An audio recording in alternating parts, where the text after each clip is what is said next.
વિષય અંગ્રેજી યુનિટ 3 છે.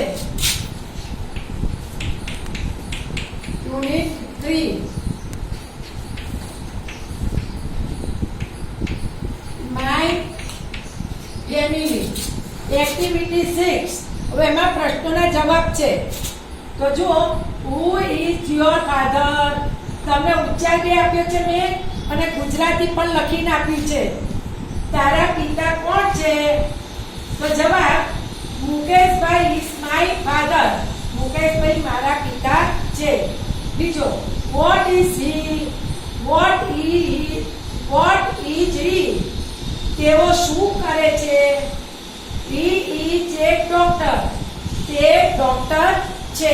ત્રીજું હાઉ ઓલ્ડ ઇઝ હી? તેઓ કેટલા વર્ષના છે? Answer he is 40 years old. તે 40 વર્ષના છે. ચોથો સવાલ હુ ઇઝ યોર મધર? તારી માતા કોણ છે? આન્સર